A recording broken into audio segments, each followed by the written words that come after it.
நல்லா இருக்கீங்களா? நல்லா தான் இருக்கு, ஒன்றும் இல்லை. அப்புறம் ஏன்டா கண்ணு கலங்குது? சரி சரி. இவருக்கு வாக்கு செலுத்திய யாருக்குமே வேட்பாளர் யாருன்னு தெரியாது. அது நல்லா கத்தியது கதறியது ஊரை கூட்டியது. நாம வந்து ஒரு தாவேக்கா கூட்டம் வந்து இந்த பக்காமாஸ் கூட்டம் தனி வேர்ல்டுல வாழ்ந்துட்டு இருக்குன்னு இவ்வளவு நினைச்சிட்டு இருந்தா நம்ம தான் தனி உலகத்துல இருந்திருக்கோம்.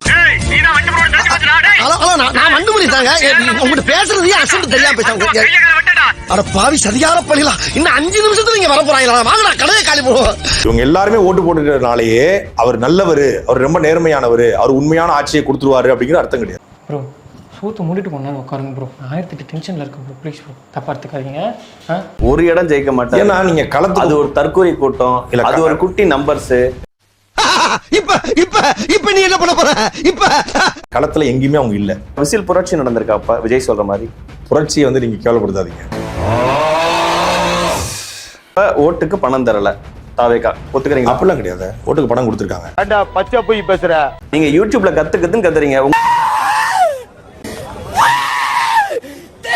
பார்த்து ஓட்டு போடாதவங்க இன்ஸ்டாகிராம் இன்ஃப்ளூயன்சரை பார்த்து ஓட்டு போட்டுருவாங்களா? நம்ம வந்து 69 படத்தை நடிச்சு வளைஞ்சு ஆடலையே. புடுங்கிருப்பாரு அப்படியே ஒரே புடுங்க புடுங்கி இங்க நட்டுருப்பாரு.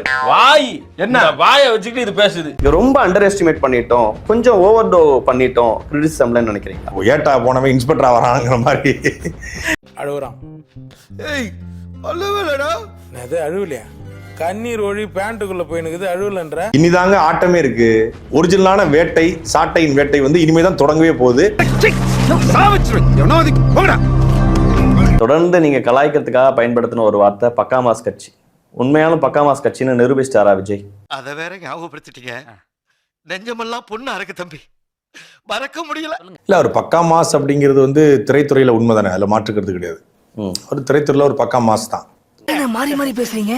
மாறலன்னா நாரிடுவோம். புரியலையே. இன்னைக்கு நாட்டுல அவன் பதவியை காப்பாத்திக்கிறதுக்காக எம்எல்ஏ எம்பி அமைச்சர்ல இருந்து இன்னும் சபை வரைக்கும் ட்ரிபிளே தான் பண்றாங்க. தன்னுடைய கட்சி உண்மையாலுமே ஒரு பக்கா மாஸ் கட்சி, மக்கள் ஆதரவு பெரும்பான்மை பெற்றிருக்கக்கூடிய ஒரு கட்சி. அப்படி பெரும்பான்மை பெறலையே. வெயிட் பண்றோம், நான் நேர்ல வரேன்டா. மக்கள் ஆதரவுல தனிப்பெரும் கட்சியா உருவெடுத்திருக்கு. 106 இடங்கள். மாசா கெத்தா 2 வருஷம் கட்சி ஆரம்பிச்சு அதுக்குள்ள இவ்வளவு பெரிய மார்ஜின்ல திமுக அதிமுகவெல்லாம் தாண்டி எம்ஜிஆர் அவர்கள் 1977 வாங்கின வாக்குகள்லாம் தாண்டி அவர் கூட 33.5% தான். இவர் 35% வாங்கியிருக்கிறார். நம்ம பேச்சு மட்டும் தாண்டி சைலண்டா இருக்கும், ஆனா அடி சரவெடி சும்மா சவுண்ட் பட்டே கலப்போம். 35% எவ்வளவு பெரிய ஹியூஜ் நம்பர் உங்களுக்கு? அது மாற்றுக்கிறதே இல்ல, நான் ஏற்றுக்கொள்றேன். அது அடைந்த வெற்றி பெரிய வெற்றி தான். 2 ஆண்டுகள் கிடைத்த வெற்றி பெரிய வெற்றி தான். அதுல மாற்றுக்கிறது எனக்கு கிடையாது. ஆனா நீங்க சொல்ற மாதிரி ஒட்டுமொத்த தமிழ்நாட்டு மக்களும் நாயக பிம்பத்தின் பக்கம் நிக்கல. பொறாம ஏன்டா அப்படி இருக்கானுங்க? எவனுமே முன்னேற கூடாதுங்கிறானுங்க, முன்னேறனால பொறாம முடிச்சு அலையிறானுங்க. என்னத்த சொல்றது? அவர் தான் தமிழ்நாட்டோட முதலமைச்சர் ஆக போறாரு. அது மாற்றுக்கிறது யாருக்கும் இல்ல. சினிமால பெண்களுக்கு போராடினவர், களத்திலையும் பண்ணுவாருன்னு அவங்க நம்புறாங்க, நம்ப வைக்கப்பட்டிருக்காங்க. அவர் நல்லவர், அவர் ரொம்ப நேர்மையானவர், அவர் உண்மையான ஆட்சியை கொடுத்துருவாரு அப்படிங்கிற அர்த்தம் கிடையாது. புதுசா வந்து ஒரு கட்சி வந்திருக்கு, அந்த கட்சி என்ன பண்ணுது, அது சரியா பண்ணுதா இல்ல தப்பு பண்ணுதா அப்படிங்கிறத பார்த்துட்டு நீங்க வந்து உங்களோட விமர்சனங்களை, ஒரு நேர்மையான விமர்சனங்களை தொடர்ந்து வைங்க. அதை விட்டுட்டு ஆட்சிக்கு வரதுக்கு முன்னாடியே தமிழ்நாடு வந்து இருண்ட தமிழ்நாடா ஆக போகுது, தமிழ்நாடே நாசமா போக போகுது அப்படின்னா சொல்ல வேணாம். சோசியல் மீடியாவோட தாக்கத்துல இந்த வாக்கள் விழுந்ததான் நான் பாக்குறேன். களத்துல மக்களுக்காக பேசி, மக்களுக்காக போராடி, மக்களுக்கான திட்டங்களை கொடுத்து நிக்கக்கூடியவர்கள் வந்து வீழ்த்தப்பட்டிருக்காங்க. எவனுக்குமே விருப்பம் கிடையாது, எல்லாம் வேண்டாம் விருப்பம் உட்காந்துருக்காங்க. நீ இந்த மாதிரி காமெடி பண்றேன், நகைச்சுவை பண்றேன்னு பண்ணி வாழ்க்கையை கெடுத்து விட்டு 16 ஆண்டு காலமாக எல்லா தேர்தல் களத்திலையும் போட்டி போட்டு ஒரு தனி சித்தாந்தத்தை, எதிர் சித்தாந்தத்தை உருவாக்கி, புதிய சித்தாந்தத்தை உருவாக்கி நாம் தமிழ் கட்சி பல இடங்கள்ல, எல்லா இடங்களிலுமே டெபாசிட்டை நாம் தமிழ் கட்சி இழந்திருக்குது. அப்படியா? அதுல என்ன பெருமை? விஜய் அவர்களை உங்களை விட அதிகமா விமர்சிச்சவர் யாருமே இருக்க முடியாது. அந்த அளவுக்கு விஜய் மேல விஜய் விமர்சனம், விஜய் நோக்கி நம்ம கேள்வியில் தான் எழுப்பணும். இந்த கதையெல்லாம் என்னிடத்தில் விடாதே கபோதி. கபோதிதான் அடச்சி படுத்தே விட்டான் ஐயா. வாருங்கள் போவோம். ஆபத்தான கூட்டமா தெரிஞ்சுது, அதை நான் உள்ளுணர்வுல உணர்ந்தேன். ஏன் எல்லாரும் விஜய் எடுத்து பேசுறீங்க? விஜய் இதனாலதான் விஜய் எடுத்து பேசுனேன். என்னென்ன சொல்றோம் பாருங்க, கம்பி கட்டுற கதையெல்லாம் எடுத்து போடுறாங்க. என்னுடைய நாயக பிம்பத்தை வைத்து திமுக வெறுப்பை வந்து சரியா அறுவடை பண்ணிருக்காரு. அதனாலதான் குளத்தூர் தொகுதியில ஐயா ஸ்டாலின் அவர்கள் தோற்கடிக்கப்பட்டிருக்காரு நான் பாக்குறேன்.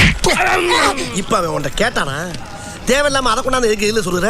விஜயா ஸ்டாலினா, டிவிகேவா டிஎம்கேவா, இப்படியே சொல்லி சொல்லி கொல்ல முதலாளியே க்ளோஸ் பண்ணிட்டீங்க. அந்த ரசிகர் கூட்டத்தை வச்சு தொடர்ச்சியா சோசியல் மீடியால இன்ஃப்ளூயன்ஸை வச்சு ப்ரொமோட் பண்ணிட்டே இருந்தாங்க. நீங்க பாருங்க, அவங்க ரீல்ஸ் போட்ட எல்லாரும் வென்றிருக்காங்க.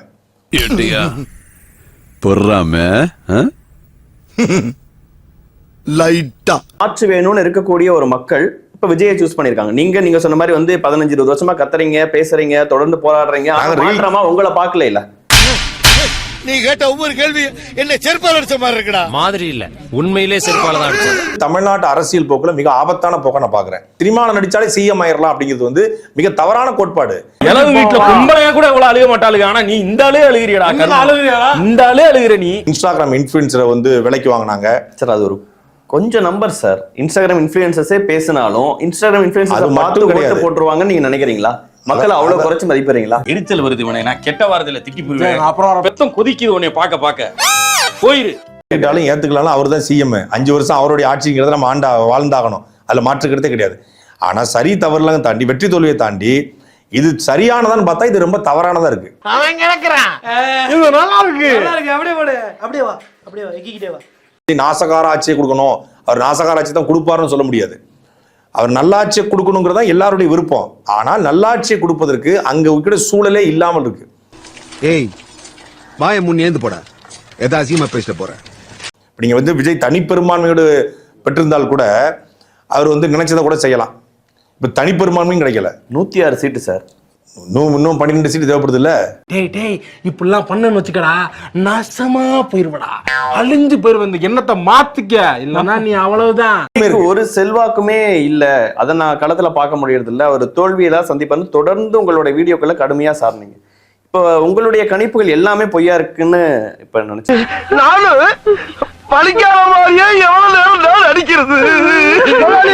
தலைவரை நீங்க கூட அந்த தொகுதியில போய் பேசுறீங்கன்னு நினைக்கிறேன்.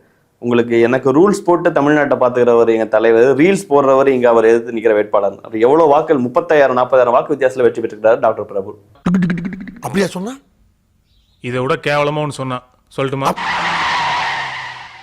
காமராஜரே தோத்து போயிருக்காரு. இதையே எவ்வளவு நாள் பேச முடியும்னு கேக்குறேன். அதான் சொல்றேன், இந்த நிலம் வந்து காமராஜரே தோற்கடிச்சப்பட்ட நிலம் தான். ஏய் நீங்க எல்லாம் பைத்தியமாடா, நீங்க மெண்டலா?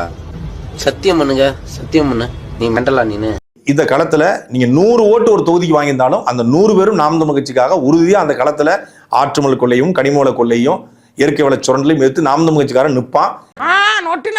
போய் காய்கறி கடையில போய் தக்காளி வாங்கிட்டாப்பா.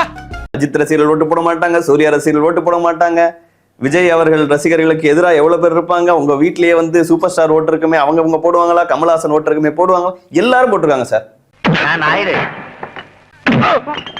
நான் முஸ்லிம், நான் ஐயர், நான் கிறிஸ்துவன், நான் முதலியாரு. ஒத்துக்கிறோம்பா. நாம் தமிழர் கட்சி சரியான களத்துக்கு வந்து சேர்ந்திருப்பதாக நான் உணர்றேன். ஒரு ஓட்டு கூட போவாது அப்படின்னு 8% அங்கீகரிக்கப்பட்ட கட்சி. எங்களை மாதிரி எவ்வளவு ஓட்டு வச்சிருக்கோன்னு பாருங்க. எங்களுடைய மாநாட்டு கூட்டத்தை பாருங்க, நாங்க பிரச்சாரத்துக்கு போகும்போது கூட்டத்தை பாருங்க. நீங்க இன்னைக்கு 3% கூட இல்ல. ஏதோ சார் இங்கிலீஷ்ல ஒரு வார்த்தை சொன்னீங்க, ஏதோ பண்ணுவேன்ட்டேன். ஏற்ற விடுங்க, வாஷ் அவுட் பண்ணிடுறேன். இதெல்லாம் கழுவ வேண்டிய சாமானுங்க. இதை நல்லா தேய்ச்சி டெய்லி வாஷ் அவுட் பண்ணு.